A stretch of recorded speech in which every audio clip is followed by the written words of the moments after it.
Démarré, il me semble que j'avais seulement une personne en accompagnement. Aujourd'hui, du coup, à 3 mois et 20 jours, j'ai un peu plus maintenant de 15 ou 16 personnes en termes d'accompagnement business, activité à mon compte, du coup, en tant qu'indépendant. Donc, c'est dans du marketing de réseau, dans le domaine du voyage. Et ça fait 2 ans et demi maintenant que je développe cette activité, du coup, qui est un business en ligne. Ok. Est-ce que tu peux, parfait. Est-ce que tu peux maintenant m'expliquer un peu le contexte de l'avant accompagnement, comment tu m'as découvert Ok. et aussi quel a été le déclic du pourquoi tu as choisi de te faire accompagner. Ok, comment je t'ai découvert, du coup, c'est grâce à ton frère, qui par hasard, du coup, j'ai vu à une soirée, puis en discutant, il me parle un petit peu de toi, de ce que tu fais. Et c'est là où je me dis que ça peut être intéressant de prendre ton contact, parce qu'avant, on s'était jamais parlé, ni on se connaissait pas, il me semble. Et je me suis dit, bah, s'il peut m'apporter des compétences en closing, en tout cas en accompagnement et en vente, c'est toujours un plus.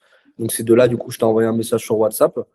Euh, j'ai oublié tes deux autres, deux autres questions. Ouais, le déclic, le pourquoi tu as choisi de prendre un accompagnement. Ok. Pour- Pourquoi j'ai choisi de prendre un ACO? Parce que ça fait 2 ans et demi maintenant que j'ai démarré cette activité. Fin septembre, début octobre, quand on s'est eu, je sentais que j'étais, on va dire, un petit peu bloqué. Que j'avais comme une sorte de plafond de verre que je devais le péter, mais je ne savais pas comment. Et je me suis dit que d'avoir quelqu'un qui est expert en vente et en closing, ça allait sûrement pouvoir m'aider. Et qu'en plus, bah, que c'est quelqu'un que je connaissais ton frère qui me recommande directement. Je me dis, ça peut que être de qualité. C'est pas entre guillemets un inconnu que j'ai vu sur les réseaux sociaux ou autre. Donc, il y a eu, on va dire, plus facilement cette confiance que j'ai pu t'accorder aussi. Et notamment. Ok. Et donc, qu'est-ce qui se passait avant l'accompagnement? Comme je disais un petit peu, j'étais bloqué, c'est-à-dire que j'avais pas de résultats ou très peu, en tout cas, dans mon activité, justement. C'est-à-dire que je développais un petit peu mon réseau, je partageais, on va dire, mon opportunité business en faisant du marketing du réseau, mais j'avais pas forcément, on va dire, de personnes qui me rejoignaient ou qui étaient, en tout cas, qui franchissaient le pas. Et du coup, c'est pour ça que quand, on va en parler, je pense, après, mais quand du coup, je l'ai commencé à travailler avec toi, c'est là où du coup, j'ai pu faire des réglages et des ajustements qui ont changé la donne. Ok. Justement, en parlant de réglages, quels ont été les réglages qu'on a pu mettre ensemble euh, très rapidement en plus pour le coup euh, lors de cet accompagnement-là? Je pense qu'il y a eu différentes choses. Il y a eu les éléments que tu as pu me donner, notamment le fait de cadrer l'entretien, la discussion, c'est quelque chose que je ne faisais pas forcément avant. Mais du coup, ça installe plus, on va dire, une situation de professionnalisme Mhm. pour partir dans tous les sens, déjà.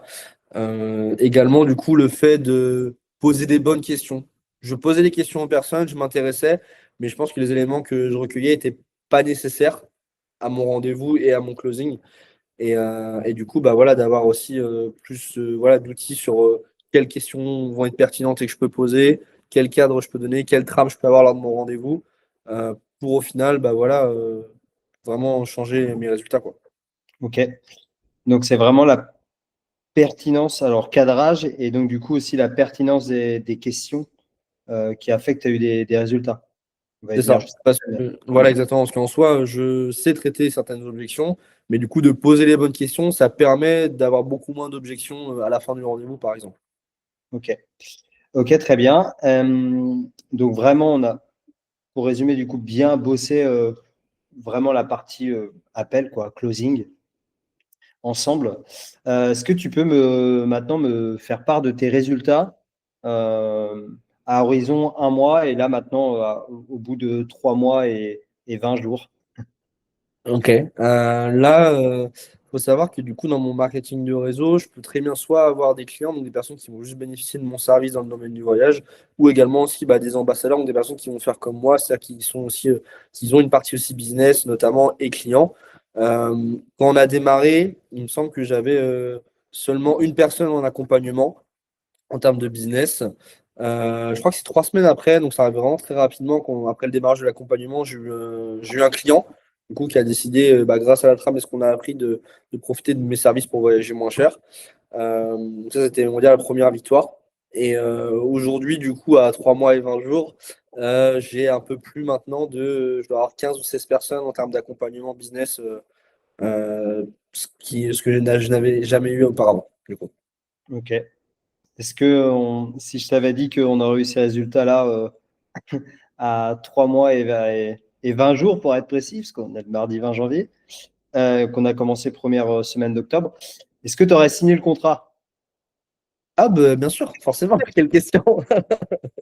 Tu aurais signé le deal? Il n'y a pas hésitation, il y a pas photo, oui, c'est sûr, bien sûr. Ok. Donc, satisfait des résultats en tout cas. À 100%. Ok, top. Et du coup, par rapport aussi, parce que je me place beaucoup d'importance sur l'expérience humaine, c'est vrai que j'aime bien prendre du temps avec les personnes que j'accompagne, parce que c'est aussi une expérience pour avoir des résultats, mais il y a aussi l'expérience humaine qui est importante. Est-ce que tu peux voilà, faire un retour aussi sur l'expérience humaine par rapport à l'accompagnement, sur le suivi qu'on a pu avoir tout au long de ces semaines? Bah, j'ai rien à dire. C'était top. Franchement, je peux pas tergiverser. C'était très bien. Humainement, ça match. On a les mêmes centres d'intérêt, etc. On a une vision similaire. On parle le même langage. Donc, forcément, ça a aussi aidé dans la prise de décision. Et le fait de me dire, OK, j'y vais avec Ezekiel. Ça se trouve, t'aurais pu avoir un clone qui propose le même programme et la même chose. Mais s'il n'y avait pas ce côté humain et que ça ne matchait pas autant, je sais pas si j'aurais franchi le pas de le faire. Donc oui, c'était très bien et j'ai rien à redire là-dessus. Ok, parfait. Et du coup, dernière question avant de te laisser. Si tu devais recommander du coup l'ACO, est-ce que tu le ferais premièrement? Et si tu avais quelque chose à dire aux personnes qui pourraient hésiter, où on parlait justement tout à l'heure d'avoir un peu peur des fois de franchir le pas parce qu'on ne sait pas si on va avoir des résultats ou pas, qu'est-ce que tu pourrais leur dire? Bah, recommander, oui, forcément, tu t'en doutes, vu de mon discours. Mais oui, je peux que recommander tes services.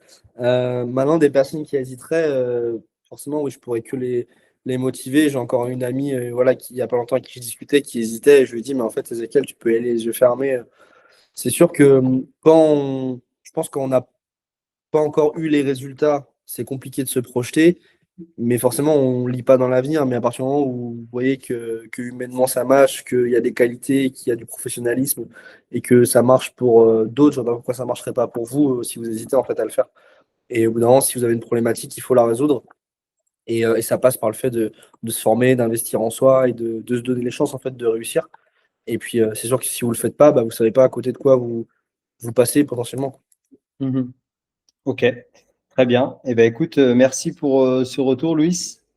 Qu'est-ce qu'on peut te souhaiter pour 2026? Et bah encore plus de réussite. Alors, c'est quoi cette réussite? On Et place où là? ben on place sous la barre, et bah que voilà, ce soit exponentiel, que aujourd'hui cette évolution de passer en effet en l'espace de trois mois et quelques de entre guillemets une personne ou voilà très peu de personnes dans mon réseau à passer à une quinzaine et que ça puisse se développer et que pareil aussi toutes les compétences que j'ai pu apprendre avec toi, je puisse les appliquer et les apprendre aux gens que j'accompagne pour que eux aussi du coup ils n'aient pas on va dire à passer par les mêmes étapes que moi, de difficultés, de doutes, etc. Se dire ok j'ai les bons outils directement et entre guillemets je gagne du temps et c'est mieux pour tout le monde. Ok, eh ben, écoute, c'est ce qu'on te souhaite, ou en tout cas, c'est ce que je te souhaite. Bah super, merci. Merci pour ce retour, c'était cool. Et puis, on se dit à très vite. Allez, à très vite. Ciao. Voilà très peu de personnes dans mon réseau à passer à une quinzaine et que ça puisse se développer et que pareil aussi toutes les compétences que j'ai pu apprendre avec toi, je puisse les appliquer et les apprendre aux gens que j'accompagne pour que eux aussi du coup ils n'aient pas on va dire à passer par les mêmes étapes que moi, de difficultés, de doutes, etc. Se dire ok j'ai les bons outils directement et entre guillemets je gagne du temps et c'est mieux pour tout le monde. Ok, eh ben, écoute, c'est ce qu'on te souhaite, ou en tout cas, c'est ce que je te souhaite. Bah super, merci. Merci pour ce retour, c'était cool. Et puis, on se dit à très vite. Allez, à très vite. Ciao.